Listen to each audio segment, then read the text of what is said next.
안녕하세요. 오늘도 서연살롱을 찾아주셔서 감사합니다. 대학생 딸을 둔 40대 엄마예요. 잘 키운 딸 하나, 10아들 안 부럽다고 저는 요즘 똑소리 나는 딸 덕분에 인생의 봄날을 살고 있습니다. 한때는 딸 때문에 내 인생이 망한 것 같아서 원망했던 적도 있었지만 지금에 와서는 오히려 제 딸아이가 진흙탕에 빠진 제 인생을 구해준 인생의 은인처럼 느껴진답니다. 제 얘기를 들어보시면 동감하실 거예요. 저는 떡집을 하는 부모님 밑에서 자랐어요. 저에겐 3살 많은 오빠가 있는데 아침 일찍부터 일을 나가시는 부모님을 대신해서 오빠가 어린 저를 돌봐주곤 했어요. 어린 걸로 치면 오빠도 저와 다를 게 없는데도 오빠라고 여동생을 끔찍이 생각했죠. 그래서 지금도 오빠랑은 우애가 좋은 편이에요. 부모님 대신 동생을 돌봐야 한다는 강박감 때문이었는지 오빠는 한창 친구들과 밖에 뛰어놀 나이에도 늘 집에서 놀곤 했어요. 그 바람에 저희 집에는 항상 오빠 친구들이 자주 드나들곤 했죠. 어릴 땐 오빠 친구들이 오든 말든 상관 않고 지냈는데 중학교에 들어가고 사춘기가 되고 보니 오빠 친구들한테 눈이 가더라고요. 하지만 하나같이 그저 그런 사람들밖에 없어서 실망하곤 했었죠. 그러다 하루는 오빠가 진짜 괜찮은 친구를 집에 데리고 왔더라고요. 키도 크고 여드름 하나 없이 하얀 피부가 돋보이는 오빠였어요. 게다가 지금까지 저희 집을 찾았던 다른 오빠들과 달리 그 오빠한테선 비누향이 폴폴 나더라고요. 그 또래들이 흔히 하는 욕설도 안 하고 옷차림도 깔끔하고 말이죠. 그렇다고 해서 그 오빠를 이성으로 생각했던 건 아니에요. 그때까지는 그저 저런 사람이 왜 우리 오빠랑 놀까 하는 의구심이 드는 정도였거든요. 그런데 그런 제 생각을 확 뒤집어 놓은 사건이 벌어진 거예요. 그날은 학원 수업을 마치고 친구들과 떡볶이를 먹고 오느라 평소 자주 다니던 길이 아닌 낯선 길로 갔는데 하필 거기서 불량 학생한테 잡힌 거예요. 저를 보자 다짜고짜 욕설을 퍼부으며 돈 내놓으라고 그러는데 겁이 나서 손이 바들바들 떨릴 정도였어요. 그 바람에 가방 지퍼를 못 열어서 낑낑대니 무리 중 한 명이 가방으로 제 머리를 팍 치더라고요. 살면서 부모님한테도 머리를 맞아본 적이 없던 저는 눈물이 핑 돌았어요. 그리고 눈을 치켜뜨고 째려봤죠. 그랬더니 험한 욕설을 퍼부으며 죽일 듯 달려들더라고요. 그때였죠. 누군가 달려들어 제 앞을 막아섰어요. 그리고는 제가 달려든 불량 학생을 순식간에 제압했어요. 그러자 다들 주랭랑을 치며 도망쳤죠. 괜찮아. 너 승민이 동생 맞지? 질끈 감았던 눈을 뜨고 올려다보니 얼마 전 저희 집에 놀러왔던 멋진 그 오빠였어요. 오빠는 겁에 질린 저를 데리고 저희 집까지 바래다 주었어요. 그리고는 다정한 목소리로 위험하니까 앞으로는 좁은 골목길로 다니지 말라고 하곤 돌아갔어요. 저는 대문 앞에 서서 멀어져가는 오빠의 뒷모습을 보며 벙찐 표정으로 서 있었죠. 그때부터였을 거예요. 오빠를 짝사랑하게 된 건요. 저는 그날 이후 언제 그 오빠가 우리 집에 올지 몰라서 집에 있을 때 옷도 신경 써서 입고 있고 머리도 묶지 않은 채 긴 머리를 풀고 있었죠. 하지만 이런 제 노력은 아무 소용이 없었어요. 그날 이후 오빠는 우리 집에 찾아오지 않았으니까요. 그렇게 시간은 흘러 저는 고등학생이 되었고 제 친오빠는 군입대를 앞두고 있었어요. 군대 간다는 핑계로 매일 친구들과 술을 마시고 다녔죠. 그러다 하루는 오빠가 자기랑 같은 날짜에 입대를 하는 친구가 있다며 신난 것처럼 떠들어댔는데 얘기를 들어보니 바로 그때 그 오빠였죠. 너도 기억나지? 나 고등학교 때 우리 집에도 한번 왔었잖아. 키 크고 잘생긴 놈. 상욱이 녀석도 나랑 같은 날 입대한대. 그 자식은 집도 잘 사는데 꼼수 안 부리고 순순히 군대를 가네. 그 정도 사는 집 자식들은 어떻게든 군대 안 가려고 술을 쓰는데 말이야. 아, 상욱이랑 군생활 같이 하면 좋을 텐데. 오빠는 그냥 한번 해본 소리겠지만 저는 진심으로 오빠와 상욱 오빠가 같은 부대에 배정받기를 바랬어요. 그래야 오빠 면회 간다는 핑계를 대고 상욱 오빠를 볼 수 있을 테니까요. 하지만 그런 우연은 영화 속에서나 일어나는 일일 뿐 현실에서는 일어나지 않았어요. 오빠가 군대에 간 사이 저는 대학에 들어갔고 한동안 상욱 오빠는 잊고 살았어요. 그러다 상욱 오빠의 근황을 접하게 된 건 저희 오빠가 제대하고 얼마 지난 때였죠. 뭐? 상욱 오빠가 유학을 간다고? 아니 왜? 다니던 대학은 어쩌고? 그야 나도 모르지. 근데 네가 언제부터 상욱이 일에 그렇게 관심이 많았냐? 너 혹시 그 자식 좋아하냐? 그런 거라면 일찌감치 꿈 깨라. 그 자식이 여자들한테 인기가 얼마나 좋은데 너 같은 애를 상대하겠냐? 게다가 걔네 집이 좀 빵빵한 줄 알아? 우리 집은 명함도 못 내밀 정도야. 괜히 허물켜지 말라고. 오빠 말대로 그땐 정말 상욱 오빠와의 인연이 그렇게 끝나는 줄로 알았어요. 하지만 인연이 되려니까 어떻게든 연결이 되더라고요. 제가 졸업을 앞두고 취업 준비로 한창 바쁘던 때 저희 오빠가 먼저 취직을 하게 됐는데 그게 하필 상욱 오빠네 아빠 회사였지 뭐예요. 어떻게든 연주를 이어가면 언제든 꼭 한 번은 다시 보게 되지 않을까 기대를 하게 되었죠. 그러던 어느 날이었어요. 오빠가 회의 때 들고 들어가야 할 서류를 놓고 왔다며 제게 회사로 가져다 달라고 전화를 했더라고요. 귀찮긴 했지만 업무에 관계된 거라고 해서 부랴부랴 회사로 달려갔죠. 그런데 그 자리에서 꿈에 그리던 상욱 오빠와 재회를 하게 된 거예요. 혹시 나를 못 알아보면 어쩌나 내심 걱정을 했는데 다행히도 오빠는 저를 단번에 알아봤어요. 야, 길에서 보면 못 알아볼 정도로 이뻐졌네. 취업 준비 중이라며 힘들겠다. 언제든 머리 식히고 싶으면 전화해. 오빠가 드라이브도 시켜주고 맛있는 것도 사줄 테니까. 그러면서 제가 전화번호를 찍어줬어요. 그 모습에 저희 오빠는 불편한 기색을 보였지만 딱히 뭐라 하진 않더라고요. 그 일을 계기로 상욱 오빠와 따로 만날 수 있었어요. 취업 합격 소식도 상욱 오빠랑 같이 밥을 먹다가 알게 되었고요. 취업에 성공하자 알터니가 빠진 것처럼 홀가분해진 저는 전보다 자주 상욱 오빠랑 연락을 주고받았고 자주 만나다 보니 자연스레 연인 사이로 발전하게 되어버렸어요. 그러다 결혼도 하기 전에 임신부터 하게 되었죠. 임신 사실을 확인하곤 부모님께 어떻게 말을 해야 하나 걱정을 하는 저와 달리 상욱 오빠는 담담한 표정이었어요. 어차피 결혼할 사이인데 애 좀 먼저 가진 게 무슨 대수냐면서요. 안 그래도 아버지 돌아가시고 집안에 안 좋은 일만 생겨서 엄마가 많이 힘들어 하셨는데 잘 됐네. 이럴 때 손주라도 안겨드리면 힘나시지 않겠어? 그건 오빠 생각이지. 여자인 난 입장이 다르다고. 어머님이 결혼 전에 애부터 만들어 온 며느리를 좋아하시겠어? 우리 부모님은 또 어떻고. 우리 엄마는 걱정 안 해도 돼. 너 미워하지 않게 내가 알아서 잘 말씀드릴 테니까. 낙관적인 미래만 생각하는 오빠를 보면서 오히려 더 걱정이 됐어요. 그런데 제 걱정과 달리 양가 부모님이 임신 사실을 두고 크게 나무라지 않지 뭐예요. 오히려 크게 화를 낸 건 생각지도 않았던 제 오빠였어요. 야, 이 기집애야, 너 정말 상욱이랑 결혼할 생각이야? 정말이냐고. 왜? 하면 안 되는 이유라도 있어? 오빠는 차마 입 밖으로 꺼내지 못한 말을 힘겹게 삼켰어요. 그리고는 걱정스런 표정으로 말했어요. 내가 오빠로서 하는 말인데 세상에 아빠랑 오빠 빼곤 남자는 믿으면 안 돼. 다 늑대고 거짓말쟁이들이라고. 내 말 무슨 뜻인지 알겠어?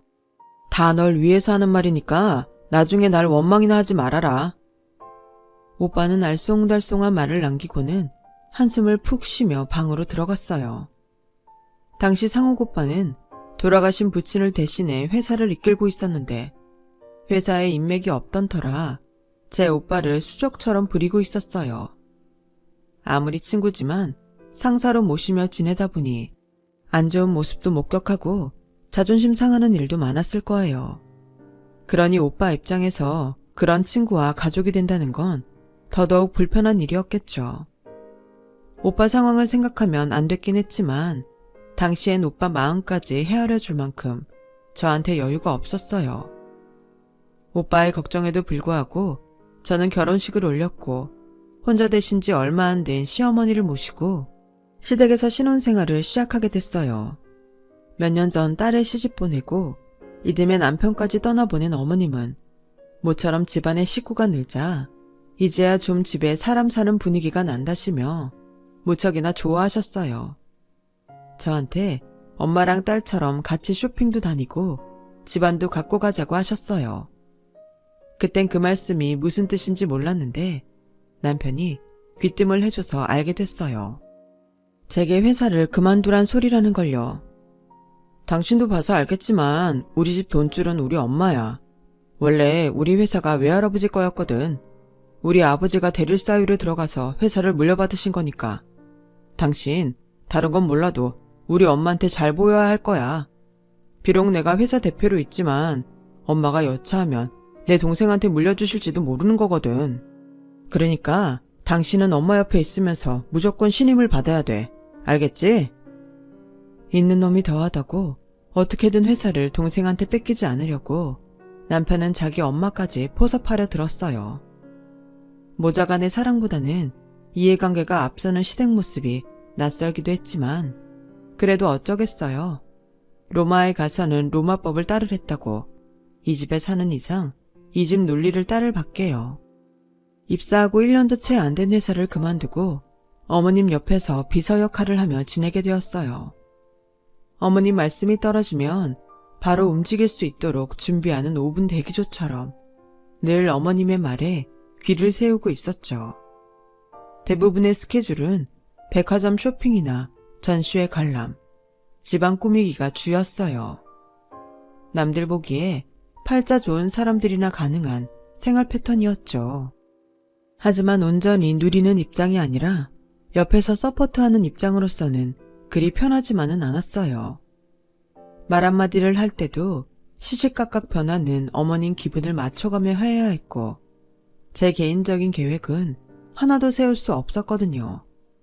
심지어 메뉴조차 어머님 뜻대로 정하는 바람에 한창 먹고 싶은 게 많았던 임신 초기에는 많이 힘들었어요. 결혼을 한 이듬해 저는 딸을 낳았어요. 어머니는 이제 막 태어난 소녀딸을 위해 벌써부터 학업 계획을 세우셨죠. 꽤 실력 있는 보모까지 집에 들여서 말 그대로 조기 교육을 시작했어요. 아직 말도 못하는 젖먹이 애한테 무슨 필요가 있을까 싶은 것에도 어머님은 엄청난 돈을 투자하셨죠. 내 보기엔 돈지랄에 가까운 거였지만 그렇다고 입 밖으로 내뱉진 않았어요. 자식은 은연중에 부모를 닮는다고 저보다 1년 먼저 출산을 한 시누이도 어머님과 다를 바 없더라고요. 어머님이 고용한 유모를 만나보고는 얼마나 부러워하던지 순간 시누이 얼굴에서 시어머니를 봤네요. 올케 언니는 좋겠다. 우리 엄마처럼 필요한 걸 다 직접 해주는 시어머니를 만나서. 우리 시어머니는 애한테 먹는 거나 챙겨줄 줄 알지? 교육적은 완전 꽝이거든요. 오죽하면 내가 산후조리도 온전히 못하고 보모 찾느라 전화통에 불이 나도록 전화를 해댔겠어요. 언니, 정말 복받은 줄이나 아세요. 시누이는 어머님이 사다 놓으신 육아용품을 하나하나 살피면서 부러워서 어쩔 줄 몰라 했어요. 정작 저는 별 감흥이 없는데 말이죠. 오히려 그 무렵 제 신경은 온통 남편한테 가 있었어요. 툭하면 회사 일이 바빠서 그런다며 외박을 하고 집에 돌아와서도 저랑 애는 신경도 안 쓰고 서재에 들어가 몇 시간씩 있다가 나오기 일쑤였거든요. 그 안에서 무슨 짓을 하는지는 알 수 없었지만 여자의 촉으로는 아마도 여자랑 관계된 일 같았어요. 하지만 의심만 있을 뿐 물증이 없어서 남편한테 따졌다가 욕만 듣고 말았죠. 넌 내가 너처럼 할 일 없는 사람인 줄 아냐? 그런 쓸데없는 생각할 시간 있으면 애한테 신경 좀 써. 오죽하면 우리 엄마가 며느리 놔두고 당신이 손녀딸 교육에 신경 쓰겠냐? 집구석에서 밥 먹고 뒹굴할 생각 말고 제발 생산적인 일 좀 하라고. 멀쩡히 일 잘하던 사람 집에 묶어놓은 게 누군데 남편은 말끝마다 저를 밥순이 취급이었어요. 아무리 허물없는 부부 사이라지만 이런 소리를 들으니 자존심도 상하고 화딱지가 나서 나름대로 애 교육에 신경을 쓰기 시작했어요. 지금 생각하면 너무 어릴 때부터 애한테 스트레스를 준 게 아닐까? 미안하다는 생각이 들 정도였죠. 이런 노력에도 불구하고 시간이 지나도 어머님은 불만이셨어요. 넌 도대체 애 낳은 것 말고 애한테 해준 게 뭐니? 난 우리 애들 키울 때 잠자는 시간도 아껴가며 애들 교육에 신경 썼는데 넌 잘 거 다 하자고 먹을 거 다 먹어가며 언제 애 교육을 하겠다는 거냐? 네가 친정에서 그렇게 못 배워서 모르겠으면 찾아서라도 해야지. 이래서야 원 내가 마음을 놓을 수가 있나. 내가 아주 소녀딸 걱정에 밤에 잠을 못 자겠다. 어머님, 우리 예지 이제 겨우 6살이에요. 그런 애한테 영어에 중국어, 코딩에 바이올린까지 얼마나 더 시켜야 직성이 풀리시겠어요. 어린애가 공부에 지쳐서 밤마다 파김치가 되어 돌아오는데 어머님은 불쌍하지도 않으세요? 전요, 우리 애가 공부에 치여 사는 것보다 그 나이대에 즐길 수 있는 걸 즐기며 자라길 바래요. 애 인생을 생각해도 그게 맞다고 생각한다고요. 그러니까 더는 욕심내지 마세요. 어머나 세상에, 너 지금 시애미한테 딸 가진 유세 떠는 거냐? 그래, 네 새끼니까 어디 네 마음대로 키워봐라. 나중에 피눈물 흘리면서 후회할 날이 올 테니까. 어머님과 한바탕 한 이후 저는 딸애가 다니던 어린이집을 제외하곤 다니던 학원을 모조리 끊었어요. 그리고 제가 직접 데리고 다니며 체험학습 위주의 교육을 시켰어요. 아이가 좋아하는 동물들을 직접 보고 만질 수도 있는 동물 체험이나 또래 친구들이 모여서 직접 장난감을 만들고 가지고 놀 수 있는 공작 교실, 엄마와 함께 만드는 그림책 프로그램 같은 것들이었죠. 교육 방식이 달라지니 딸아이도 이전과 달리 표정도 밝아지고 활기차게 변해갔어요. 반면 어머님의 표정은 전보다 어두워졌죠. 제 딸아이 교육을 사이에 두고 저와 시어머니는 척을 지게 되었어요. 시어머니는 손녀가 초등학교에 들어갈 무렵에 이르러서는 아예 대놓고 저를 투명인간 취급을 하셨어요. 어머님이 이러시니 집에서 일하는 도우미 아주머니와 기사들까지 저에게 거리를 두기 시작했죠. 그런 집안에서 숨쉬고 사는 것조차 버겁고 힘들었지만 그래도 내 딸이 행복하다면 이런 것쯤은 아무것도 아니라고 생각했어요. 당시 제게는 제 딸이 유일한 가족이고 자식이고 친구였으니까요. 다행히도 딸아이는 어머님이 원하시는 스파르타식 교육이 아니어도 공부를 곧잘 했어요. 학과 성적뿐만 아니라 글짓기랑 미술 실력도 좋아서 교내외 대회에서 상을 쓸고 다닐 정도였어요. 손녀가 뭐라도 부족해야 그걸 빌미로 저를 잡을 텐데 어떻게 된 게 하는 것마다 다 잘하니 시어머니도 더는 저를 나무랄 수가 없었어요. 딸애는 중학교에 들어가서도 성적이 좋아서 외고 입시를 준비하게 됐어요. 담임선생님 말로는 지금 성적이면 외고 합격도 걱정 없을 것 같다고 하더라고요. 그러니 어머님도 손녀딸 교육에 대해서는 할 말이 없었죠. 그렇다고 제 교육 방식을 인정하신 건 아니고 제가 삐끗할 날만 호시탐탐 노리고 있었던 거였어요. 제가 딸아이한테 집중하는 사이 남편은 밖에서 딴짓거리를 했어요. 퇴근하고 돌아오는 남편한테서 여자 향수 냄새가 자주 났고 와이셔츠에 여자 립스틱으로 보이는 자국들이 종종 묻어오기 시작했거든요. 전처럼 물증 없이 남편을 추궁했다간 오히려 내가 당하게 될까봐 이번에는 증거부터 착실히 모으기로 했어요. 그런데 하필 그때 안 좋은 일이 터졌지 뭐예요. 뭐? 우리 오빠가 공금횡령을 했다고? 그럴 리가 없어. 당신도 잘 알잖아. 우리 오빠가 그런 짓을 벌일 만큼 강 큰 사람이 아니라는 걸. 혹시 당신이 잘못한 거 아니야?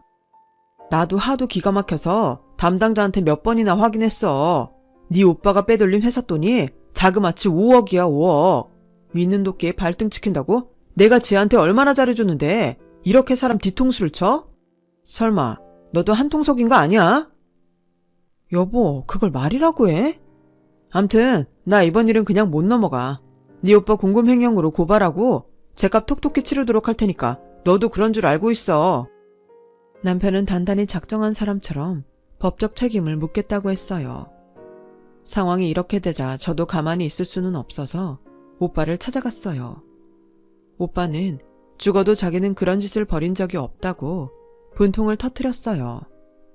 올케 언니도 억울하다며 제 손을 잡고 한참이나 하소연을 하더라고요.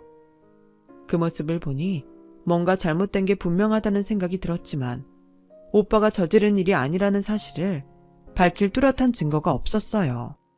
오히려 오빠가 했다는 정황 증거만 속속 나올 뿐이었죠. 그런데 안 그래도 오빠 일로 신경 쓰느라 머리가 복잡한 제게 기가 막힌 일이 벌어진 거예요. 니들 갈라서라. 다른 건 몰라도 우리 집 곳간에 손대는 것들하고는 더는 사돈 맺고 살 수 없다.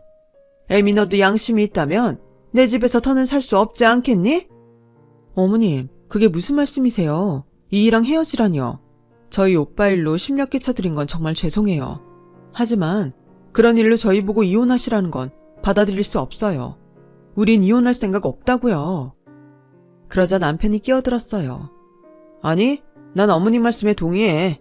나 더는 당신 집안이랑 얽히기도 싫고 당신 얼굴만 봐도 화가 치밀 것 같거든. 그러니까 받아들여. 순순히 이혼 서류에 도장 찍으면 위자료 명목으로 당신 오빠가 횡령한 5억 무마해 줄게. 소송도 취하하고 대신 예지는 놓고 당신만 나가. 예지는 내가 키울 거니까. 혹여 예지 문제로 법정 소송까지 불사하겠다면 위자료는 없어. 당신 오빠가 해먹은 5억 토해내고 법적 책임까지 져야 할 거야. 말도 안 돼요. 당신도 알잖아요. 우리 오빠 짓이 아니라는 거. 그리고 나 예지 없이는 못 살아요. 위자료 안 줘도 되니까 예지는 내가 데리고 갈 거라고요. 그때였어요. 2층 난간에 서 있던 딸이 굳은 표정으로 그러는 거예요. 싫어. 난 가난한 엄마랑은 못 살아. 그냥 아빠랑 할머니랑 여기서 살래. 나갈 거면 엄마 혼자 나가. 그 말에 하늘이 무너지는 것 같았어요. 다른 사람도 아니고 어떻게 내 딸이 이럴 수 있는지 믿어지지가 않더군요. 그래, 우리 예지가 똑똑하구나. 돈 한 푼 없는 빈털터리 엄마가 널 위해 할 수 있는 게 있겠니? 괜히 귀한 내 손녀 고생만 시킬 뿐이지. 애미야, 예지 말 들었지? 당장 짐 싸서 내 집에서 나가거라. 그렇게 저는 시댁에서 쫓겨났어요. 남편에 대한 배신감은 참을 수 있었어요. 하지만 딸아이한테 받은 배신은 정말 깊은 상처를 남겼죠. 남편은 이혼하고 3개월도 안 돼서 재혼을 했고 저는 친정집으로 돌아와 방에 틀어박혀 지냈어요. 오빠는 자기 때문에 동생이 이혼을 당했다는 사실에 미안해서 고개도 못 들었어요. 친정 부모님도 안타까운 마음뿐이셨죠. 그렇게 몇 달을 방 안에서 식음을 전폐하고 있는데 하루는 올케 언니가 제 방으로 들어와 그러더라고요. 아가씨, 예지 오늘 미국으로 유학 떠난대. 지 새엄마랑 같이 간다나 봐. 이번에 떠나면 언제 올지 모르는데 공항에라도 나가보지 그래? 그이가 동창한테 물어서 출국 시간 알아본다고 했으니까 옷부터 갈아입자. 마지막일지도 모르는데 자식을 이렇게 보낼 수는 없잖아. 마지막이라는 그 말에 저도 모르게 몸이 먼저 움직였어요. 그리고 올케 언니와 함께 서둘러 공항으로 향했어요. 출국장 근처에서 한참을 기다리다 보니 저 멀리 딸애가 걸어오는 게 보였어요. 딸의 이름을 부르려는 그때 딸애가 누군가를 향해 엄마라고 부르며 달려가더라고요. 딸애가 달려간 쪽을 보니 낯익은 여자가 보였어요. 바로 남편의 비서였죠. 비서는 제 딸과 팔짱을 끼고는 다정히 걸어갔어요. 그 모습을 보니 남편과 헤어지던 날 딸애가 했던 말이 불현듯 떠올랐어요. 가난한 엄마는 싫다던 그 말이요. 순간 온몸에 피가 끓어오르는 기분이 들더군요. 그래, 적어도 내 자식 앞에서 당당히 설 수 있게 제대로 살아보자. 그런 생각이 들고 나니 더는 지체하고 있을 수가 없었어요. 하지만 경력 단절 기간이 길어서 저를 받아줄 회사도 없고 빈몸으로 이혼을 했기에 장사할 미천도 없었어요. 그때 떠오른 게 부모님 떡집이었죠. 예전처럼 떡을 사 먹는 사람도 드물고 명절 때나 반짝하는 매출로는 가게세 내기도 힘든 형편이라 가게 문을 닫을 생각 중이셨거든요. 아빠, 나 좀 도와주세요. 내가 인터넷으로 팔아볼 테니까 아빠가 떡 좀 만들어주세요. 딱 3개월만 나 믿고 도와주세요. 아빠는 간절한 딸의 모습에 거절을 못하고 도와주시기로 했어요. 대학에서 마케팅을 전공하고 회사에서 하던 것도 그쪽 일이라 오랜만에 솜씨를 발휘하려니 떨리더라고요. 하지만 더는 물러설 곳이 없다고 생각하니 정신이 바짝 들었어요. 인터넷 판로를 만들고 SNS에 홍보 계정을 만들어 본격적으로 홍보에 나섰어요. 소비층을 분석해서 맞춤형 제품 생산에도 신경 썼죠. 포장 케이스와 맞춤형 스티커로 다른 떡집들과 차별화를 했더니 슬슬 주문이 들어오기 시작하더라고요. 처음엔 맘카페를 중심으로 입소문이 퍼져서 어린이집 생일 간식으로 주문이 많이 들어왔어요. 그러다가 대학교 어학당 책거리 떡과 어르신들 아침 식사 대용 떡도 주문이 속속 들어오기 시작하더니 3개월도 안 돼서 매출이 폭발적으로 늘었어요. 이 정도 매상이라면 가게를 접을 이유가 없었죠. 앞으로의 생계가 막막했던 부모님은 매출이 늘자 얼굴에 웃음이 돌기 시작했고 저는 이전과는 완전 다른 사람처럼 변해버렸어요. 당연하죠. 삶에 의미가 생겼으니까요. 그렇게 3년 가까이 떡에 빠져 살던 저는 분점을 낼 정도로 성공했어요. 분점은 오빠네 내외가 맡아서 하게 되었어요. 회사에서 누명을 쓰고 쫓겨난 뒤 배달 일을 하며 생활을 이어가던 오빠가 아빠 밑에서 일을 배우기 시작했거든요. 아직은 혼자 힘으로 떡집을 운영할 정도는 안 돼서 2호점은 판매를 위주로 하는 매장으로 꾸몄어요. 오빠가 어느 정도 실력을 갖추면 그때 자체적으로 떡을 만들기로 했죠. 한때 눈앞이 캄캄할 정도로 모든 걸 다 잃었던 우리 집 식구들은 언제 그런 일이 있었냐는 듯 다시 살아났고 이제 남의 눈치 안 보고 살 정도는 벌게 되었어요. 그렇게 모든 게 제자리로 돌아간 어느 날 낯선 번호로 전화가 왔어요. 딸이었어요. 한국에 들어왔다며 나를 만나고 싶다고 하더군요. 딸아이한테 당당한 모습을 보여줄 기회가 왔다 싶었어요. 그래서 백화점에 들러 멋진 옷도 사입고 약속 장소로 향했죠. 저를 보자마자 딸은 아이처럼 제게 달려들어 끌어안았어요. 그리고는 펑펑 울더라고요. 딸아이를 달래고 온 얘기를 들어보니 그동안 제가 딸아이를 오해했다는 걸 알게 되었죠. 당시 중3이던 딸은 아빠가 비서랑 바람을 피우고 있다는 걸 눈치채고 있던 차에 제가 빈손으로 이혼을 당하자 자기라도 이 집에 남아서 재산을 물려받아야겠다고 생각했대요. 엄마한테 말 안 한 거는 미안해.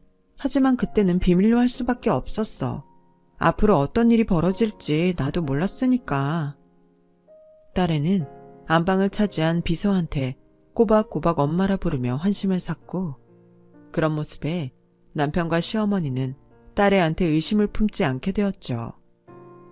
제 아빠랑 새엄마를 떨어뜨려 놔야 동생이 생기지 않을 거라 생각한 딸은 일부러 외고 시험에 떨어진 뒤 할머니한테 유학을 보내달라고 했고 혼자 가기 무섭다며 새엄마까지 달고 떠나게 된 거였어요. 미국에서 지내는 동안 새엄마가 수영 코치랑 바람을 피우는 걸 알게 된 딸은 증거 사진을 찍고 새엄마와 코치가 나눈 문자까지 캡처를 떠두는 치밀함까지 보였어요. 그렇게 모은 외도 증거를 들고 딸은 한국으로 돌아왔고 그걸 본 남편과 시어머니는 새 며느리를 내쫓았죠. 엄마, 그런데 내가 새엄마 휴대폰에서 문자를 보다가 이상한 걸 발견했어. 예전에 외삼촌이 회삿돈 횡령했다고 그랬던 거 말이야. 그거 아빠랑 새엄마가 한 짓인 것 같더라고. 딸애가 건넨 문자 내용을 보니 그 두 인간이 제 오빠 서명을 위조해 가짜 지출 품위서를 작성하고 공금을 빼돌렸더라고요. 그래놓고는 이혼할 때 위자료도 한 푼 안 주고 내쫓은 거였죠. 화가 치밀어서 도저히 참을 수가 없더라고요. 그래서 오빠한테 사실을 알리고 변호사를 선임했어요. 재산분할 청구 기간은 지났으나 다행히 이혼 후 남편의 외도 사실을 알게 됐기에 재산분할 청구 소송을 진행할 수 있었어요. 비서한테는 상간녀 위자료 청구 소송도 진행했고요. 딸애가 가져다 준 남편의 외도 사실이 담긴 두 사람의 문자 내용과 인스타 사진 덕분에 가능했죠. 오빠는 오빠대로 공금 횡령 누명을 씌운 남편과 비서를 상대로 소송을 진행했어요. 강제 퇴사에 대한 위자료 청구 소송도 함께요. 그러자 남편과 시어머니가 찾아와 소송을 취하해 달라고 하더군요. 소송을 취하하면 5억을 주겠다면서요. 이거 웃기는 사람들이네. 5억은 원래 니들이 나한테 줘야 했던 돈인데 왜 더 증거까지 나온 마당에 나보고 그거 받고 물러나라고? 당신들 수학 시간에 졸았어? 사책 연산도 안 되는 머리들이냐고. 오빠한테 들어보니 당신이 아버님한테 회사 물려받은 뒤로 회사 실적이 많이 늘었다고 하더라. 우리 결혼 이후 늘어난 당신 재산만 해도 얼만데 내가 그깟 5억에 퉁쳐줄 것 같냐고. 꿈 깨셔. 난 내가 받을 수 있는 최대치로 다 받아낼 거야. 그동안 그 집에서 당한 온갖 수모와 심적 고통까지 다 돈으로 받아내서 금융치료 제대로 할 거라고. 그러니까 개소리 집어치우고 꺼져. 소금 뿌리기 전에 꺼지라고. 저는 말을 끝내자마자 가게에서 소금을 잡아들고 나와 못돼 처먹은 모자한테 뿌려댔어요. 그러자 머리에 굵은 소금을 잔뜩 뒤집어 쓴 모자가 도망치듯 하더군요. 이후 소송을 통해 합당한 재산 분할을 받은 저는 현재 딸과 함께 살고 있어요. 오빠가 벌이고 있는 소송은 아직 진행 중이지만 변호사 말이 증거가 확실해서 큰 이변이 없는 한 승소할 거라고 하더라고요. 그동안 마음고생을 한 거에 비하면 아무것도 아닌 돈이겠지만 그래도 악착같이 받아내라고 했어요. 한때는 삶의 의욕까지 사라져서 안 좋은 생각까지 했던 저는 지난날은 훌훌 털고 다시 돌아온 봄날을 만끽하고 있어요. 또한 그동안 열심히 일한 덕분에 딸 앞에서 당당한 엄마로 설 수 있어서 뿌듯하기만 합니다. 앞으로도 열 아들 안 부러운 딸내미야 행복하게 살아보려 합니다. 지금까지 제 사연을 들어주셔서 감사드려요. 항상 건강하시고 가족들과 행복하시길 진심으로 바랍니다. 여러분, 사연 댓글에 응원과 현명한 조언 부탁드려요. 좋아요와 구독은 저에게 큰 힘이 됩니다. 오늘도 좋은 일 가득하세요.